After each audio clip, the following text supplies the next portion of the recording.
ნიუ-იორკის ულამაზესი პენტჰაუზებისა და კონდომინიუმების შემდეგ დავბრუნდეთ ისევ ვისკონსინის ულამაზეს ყუდრო სამეზობლოებს. დღეს აი ამ სახლს ვაჩვენებ. აი ამ სახლს.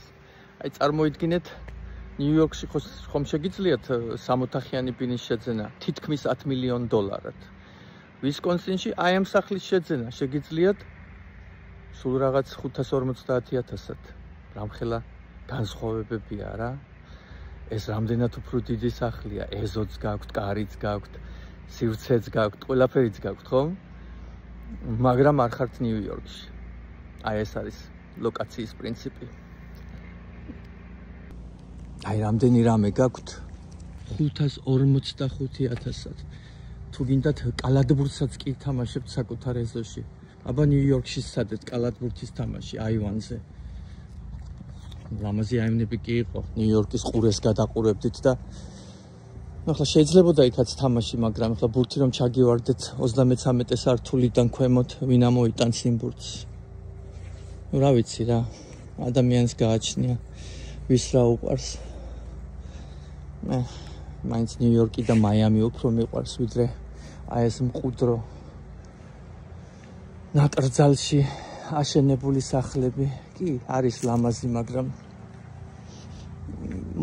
ადამიანებთან ჯობია.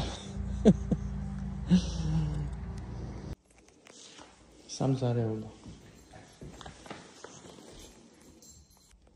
მზის ოთახი, რომელიც ოფისად არის გამოყენებული. living room-ი, თავისი ბუხრით. სატელევიზიო ოთახი. გადის dining room-ში, ესეთი ღია კონცეპტი.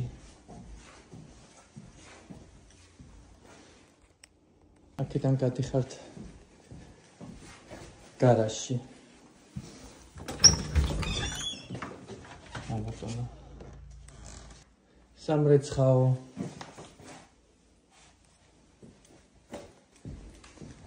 აქ თავარი საძინებელი ოთახია.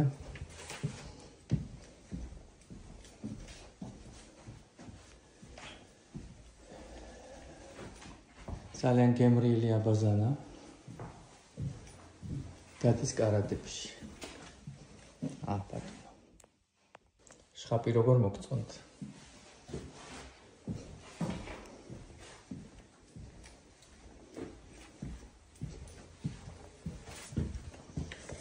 დანარჩენი ოთახები ზემოთ არის. ესეთი დეკი, ანუ აივანი, რომელიც დაცული ფილმით არის ესეთი აღჭურვილი, რომ კოღოები არ შემოგიფრინდნენ.